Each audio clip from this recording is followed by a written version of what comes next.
Hello everyone, we just got a huge new console mod drop in Baldur's Gate 3, which features new classes, new clothing, new faces, new feats, and more cheats. So I'll be covering all of that in this video. We got a lot of cool things to cover. First, starting off with this outfit here, which is the Banging Bard outfit, which has 4 new armor pieces, 4 new gloves, 3 boots, 2 hats, 2 cloaks, and an amulet. This mostly pertains to the Bard itself, but you can see it's got some pretty cool pieces of armor here, and it fits on all different body types, so pretty cool. I'll be covering this a little bit more in further detail in a moment, but I just want to show this off briefly just so you guys get an idea what to expect with this mod. This will spawn in the tutorial chest. Now, this mod was made by Copper Thieves, great mod. And we also got the Arcane Vanguard, which I'm a huge fan of. This class is incredible with 4 subclasses made by Sathos here. So you got the Eldritch Vanguard, Judgment Vanguard, Sentinel Vanguard, and the Arcane Dervish. 4 cool subclasses. This is basically a caster that's also mixed with like a melee attacker. Very cool. There's a lot of detail in this class. Like, it's actually, I'm blown away by this class. It's got a lot of things going on in it, and I'll cover that a little bit in further detail as well. Alongside Tash's Cauldron of Everything feats, which adds a number of new feats to the game. I know a lot of people wanted more feats, so here we go, more feat. We also got the Jarinsky's Head for Short Lads, so Short Kings got a big win here with more faces being added to the game. This is what they look like here. So it's the Navin Dwarf Body Type 2 face that was added. We also got the Reza Halfling Body Type 2 face, and Zeki Halfling Body Type 2, Baza Gnome Body Type 2, and also we got Farron Halfling Body Type 2, Rekhan, the Gnome Body Type 2, and Valley Halfling Body Type 2. So a number of new ones have just been added. This is by Jarinsky. Pretty cool for those Short Kings out there that want to play, you know, as Dwarf, Gnome, or Halfling. We also got no Astral Tadpoles required for half Illithid powers. So you can go completely hog wild with the Illithid abilities, which are pretty fun and good for a power fantasy, because things like Mind Blast and Call the Weak are extremely powerful. So this is made by Bellin from Nexus Mods. Great job on this mod. This is super useful for those that want to use the Illithid abilities. We also got Padme 4000's Dragonborn Scale Colors Enhanced. So you can now make your Dragonborns look really cool, like the nice blue there. Full customization in how you get your Dragonborn to look. And I think this is incredible, especially for those that want to play as a Dragonborn, because typically the most Dragonborns that I see are either like white or black. But now being able to go and have a solid blue color and many more choices is just incredible. I think this mod's really nice. The Dragonborn actually has a lot of good things coming for it, and you can see here like the intense color that you can get out of it is quite remarkable. So just want to showcase this one quickly. Padme 4000 has done a lot of really great mods. We also got Lemon's Tattoo Replacer too, which gives us a bunch of new facial tattoos, and you can see on my character here I got one equipped. So this, you can only use one at a time. So if you have the Lemon Tattoo 1 mod, you have to uninstall that to be able to use this mod. Just want to make a little quick note of that just before I get some questions on it. But also we got Ketheric's Armor for Body Type 2. So this replaces this gives you a new armor, which has the Netherstone built into it, so you can get variant Ketheric, Orin's Netherstone with the red one, or Gartosh's there. What's nice about this is I feel like it was quite lacking, because it just feels empty without the Netherstone there, but now you can replenish it and it'll be back in working order. And we also got Darker Black Hair. I can't remember if this was released in the last mod pack, but this is now available. Infinite Elixir uses, and RS Stronghead. I wasn't sure if these were all previously marked. Now on Nexus Mod, or on Mod.io, it doesn't actually show there's new mods, so some people might not even notice that there's new mods released, but I just want to showcase these because there's some really cool ones. So I'll just quickly go through all the new body art. So I really like this one, kind of looks like a crown. They're quite intense. You also got Minsk's facial dye there, and Halson's. So if you want to role play as Halson's lover with his facial markings on, you can. Some of them are quite intense, some of them are subtle or kind of intense. There's a more subtle one down below. This one reminds me of one of the previous ones. This one's just a little bit extra eyeliner, and we got eyebrows there, Caldera. These just replace the in-game ones that you get from base, and this one actually replaces all of them. The previous one didn't replace every single body art, but this one actually does. So I'll just quickly go through and show these off. This one looks very similar to a base game one. They're interesting. I mean, you can get a very creative custom character out of these, but we'll next show off the Arcane Vanguard class.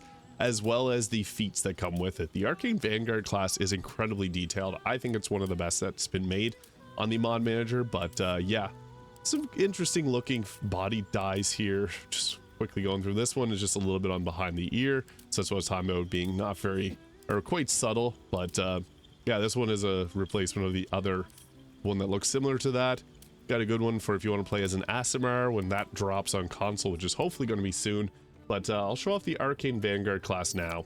So the Arcane Vanguard, this class is incredible, coming with the 4 different subclasses here. So I'll just show off the Eldritch Vanguard first. You get your choice of cantrips, and this also works with the Mistress Spells mod, which is incredible that you can now combine mods together and get some new combinations out of it. So comes with a number of spells. This depends on what subclass you pick, I believe. Yeah, they'll give you different ones here. So this one, Judgment, gives you Green Flame Blade.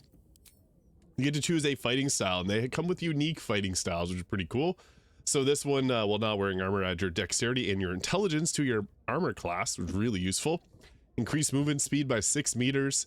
First time you deal damage with a weapon attack, you gain arcane acuity for 2 turns, which is huge because this happens per turn, so you can stack up arcane acuity, which increases your spell save DC, allowing you to land your spells a lot more frequently.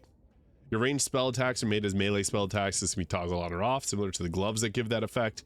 Critical momentum, when you store a critical hit with a weapon roll, your spell attack roll critical threshold is reduced by 1. This effect can stack, losing all stacks when your next critical hit with a spell. That's really cool. So every time you get a critical hit with a weapon, which you can force with 2 different abilities, the Killer Sweetheart and the Illithid ability, then you have a higher hit chance of getting a critical hit with your spells, which can be devastating with like a Witch Bolt. Exposed Cuts. If you're wielding a melee weapon in one hand and nothing else in the other hand, when you damage a creature with a melee weapon attack, you mark them for 2 turns, causing your spells and cantrips to deal additional 3 slashing damage. And then we also have the Echoing Malice here, which when you damage a creature with a ranged weapon attack, mark the creature the next time you deal damage to spell or cantrip, deal 1 to 4 force damage to all enemies near your target. So pretty cool options. I really like Read the Enemy. Adding intelligence to your armor class, that's huge. And then for the subclass, let's show off the Eldritch Vanguard here, which, so they each get their own unique spells in this section here. So depending on which one you go, you can see some of them are more focused on like cleric spells. Some of them give class passives like the Arcane Dervish. So the Eldritch Vanguard gives us the Friend's Cantrip and Vicious Mockery as well. Exhausty Incompetent. Once per turn, if you inflict a status, you cause 2 turns of mental fatigue. And then we also get the choice of some psychic-based spells here. You get to choose your ability score, so I'll just put this up to 1616, just so that we get a decent armor class out of that. So 18 armor class at base, 3 from Read the Enemy, which is really nice. I'll also show off the feats mod in this as well. So we also get spell class feature. So this is a class feature. Use your intelligence modifier for your weapon attack and damage rolls. So you want to go all in on your intelligence for this class.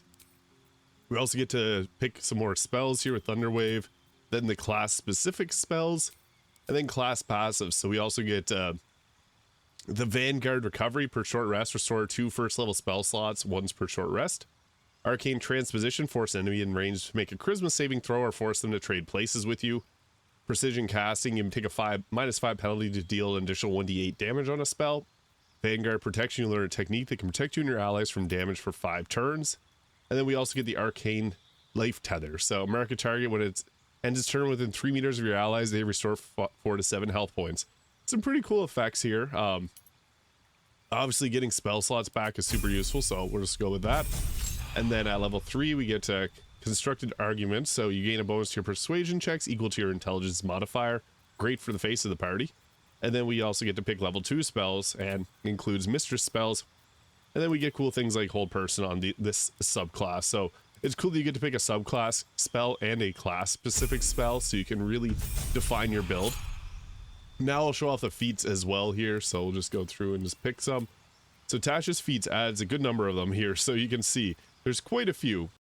The first one being the Eldritch Adept here, so you learn 1 Eldritch Invocation from the Warlock class, and this actually adds some of the other ones that if you have any mods, it'll add those in as well. So this can be pretty useful, especially if you go for like a Warlock or like a Wizard that's going to cast Eldritch Blast. You can really define this with like Agonizing Blast.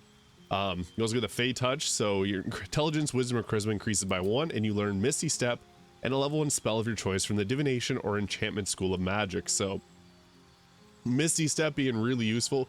but you can also pick up things like Bless. So that can be quite nice on like a Paladin. I guess you wouldn't take Bless, but getting Misty Step if you're not taking the Oath of Vengeance. But yeah, there's a lot of good spell choices here. You can even take something like Hex. We also have the Fighting Initiate here, so you learn one fighting style of your choice from the fighting style. And that's a nice way to get that +1 armor class. Defense is extremely underrated. It's really good. We also got the Meta Magic Adept, so you learn 2 Meta Magics and gain 2 sorcery points, which is not unfortunately enough to be able to cast Quicken Spell, which requires 3 sorcery points, but you can do like a distance spell, careful spell. Depends on what ones you got. Twin Spell could be pretty nice too. You can't Twin Haste because that would require 3. We also get the Telekinetics, so increase your intelligence, wisdom, or charisma by 1. And you learn Mage Hand, and you can telekinesically shove an enemy nearby as a bonus action. Then we have the Telepathic, which gives us Detect Thoughts. So pretty nice, giving us a good variety that come from the Tasha's feats here. Really, really cool. So I'll just continue on with the we'll continue on with showing off this class here, the Arcane Vanguard, Eldritch Vanguard, which is extremely useful. We also get the War Magic. You can choose to cast your cantrips as a bonus action instead of an action. So it's pretty good. Attack, bonus action, spell. So it's very, very strong. And then we get ourselves level 3 spells. And just depends on what class you get to pick some more from here. This one gives us like Animate Dead. Very useful. I'll show off the other Vanguard subclasses in a moment. So +3 bonus to attack rolls when attacking after casting a spell. So you can do your bonus action spell and then attack. We also get another cantrip here. Another choice in spell, with counterspell being a good choice. And then we also get another spell there. So the subclass features are pretty cool. We'll get at level 7 here, we got the Vanguard Technique. So after the warden casts a spell or cantrip, they can make a weapon attack as a bonus action. So we can now cast a full-on spell and then bonus action attack. So further getting stronger and stronger as we level up. And then we get ourselves level 4 spells and things like Haste too, which we got at previous level, but it's cool. Like there's even things like Rowlotham's Psychic Lance, which is extremely powerful if you have the Resonance Stone, doubling damage. And then we get to further take another spell here. My apologies, it's a class passive, which is kind of like a spell, but it's more so an action. But you get to pick another one of those. At level 8, we get ourselves another choice in our spells. What's cool though is you can really define your build using this. So I highly recommend giving this a shot. It's a lot of fun to play around with. We get a subclass feature level 9, so Bane the Feeble. When you hit a creature with a weapon attack, if they're suffering from mental fatigue, then you also inflict Bane. So we can start to give them penalties to their attack rolls and saving throws, which is extremely useful. Then we get ourselves some more choicing spells here. Also take things like Insect Plague, which is extremely useful, so we'll go with that for the difficult terrain. And then at level 10, we get the Liberated Spellcasting. When you kill a creature, you can cast a level 1 spell without expending a spell slot. Super useful. And then we also get their choice in spells here. Just go through, pick that. At level 11, we get our class feature Tactical Strikes. Once per turn, when you attack with a weapon, you add your intelligence modifier to the damage. So that can be really good. +5 to damage on your weapon attacks. Extremely useful. So you can see there, we got a lot of choice for spells at level 6. Wall of Ice being a really nice one that you can set up and cause a lot of damage with, especially if Create Water is set up. And then we also got Synaptic Static, Psychic Crush, which is extremely useful, 12d6 of Psychic, which again, Resonance Stone works really well in this class because you can hit hard with that for double damage.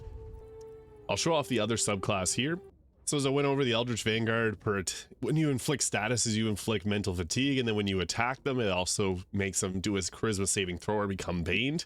Now the Judgment Vanguard will also get medium and heavy armor proficiencies, as well as you get the infuse elements. So when you deal damage with a spell or cantrip, that spell infuses your weapon. Deal that until the end of your next turn, you deal an additional 1d8 of that damage type on your first successful weapon attack. Pretty good for just overall more damage. And then we also got ourselves like Green Flame Blade, Thorn Whip, and Sacred Flame.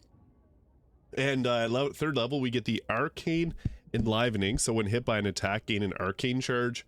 At 9th level, we get Break the Line, so you have access to a special area of effect attack when under the effects of Arcane Charge. So further, it's more so like a tank class. You want to get in, deal a lot of damage. Now the Sentinel Vanguard, this one gives us the Guardian's Vehemence.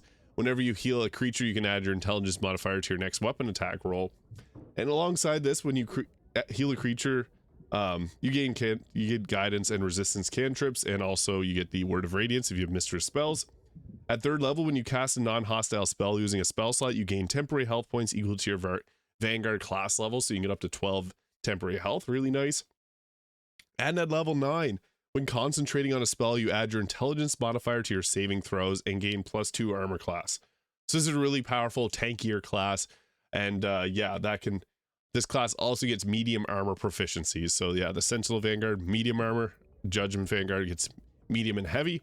And finally, the Arcane Dervish. So Dervish Flourish, when you cast a spell or cantrip, you can unlock a special attack. You gain 2 flourish options at the 1st level and another at 5th level. So what these look like is you get class passives here. So you got Charged Flourish, which use the magic you've just expended to make a special attack that deals an additional 5 force damage. Staggering Flourish, use the magic you expended to make a special attack that lowers armor class by 1 for 3 turns. Abjuring Flourish, use the magic you've expended to raise your armor class by 1 for 3 turns. This lowers target's attack rolls by 1 for 3 turns. This one raises your attack rolls by 1 for 3 turns. This one reduces strength, dexterity, constitution by 1 for 3 turns and lowers their movement speed to half. And then the Charming Flourish lowers their wisdom, intelligence, and charisma by 1. And yeah, that's it. So pretty useful having a few of these weapon attacks here. And then at level 3, you learn 2 second-tier flourishes, so you can use a flourish option. Your spell save DCs and spell attack roll will increase by 1. When you cast a spell with the status on, you gain the use of a second-tier flourish, and you gain another flourish at level 7. At level 9, you get the Dervish Finisher, so after you cast a second-tier Dervish Flourish, you gain the buff that increases your spell save DC and spell attack rolls by 2. And when you cast a spell with the status on, you gain the use of a Flourish Finisher. This is based on flow. You cast spells and use your Flourish combo skills to unlock stronger attacks while strengthening the accuracy of your spells. Keep momentum and ramp up your flow state. So yeah, I will be doing a build guide on the Arcane Dervish today, so check that out a little bit later on, but just wanted to cover all these new mods in Baldur's Gate 3 because there's a lot of incredible things being added to the game. So just wanted to cover this. Also, a little heads up that the head mods and face mods, or race mods, are having a bit of issues right now. So far we only have the Kuatoa on console, but we'll hopefully have the Aasimar coming soon. There is a bit of an issue that Larian is working on, but yeah, just want to provide an update on that as well. But those are all the new mods. Just got to add to console. Hit that subscribe button below if you haven't already. Thank you so much for watching, and I hope you have an incredible day.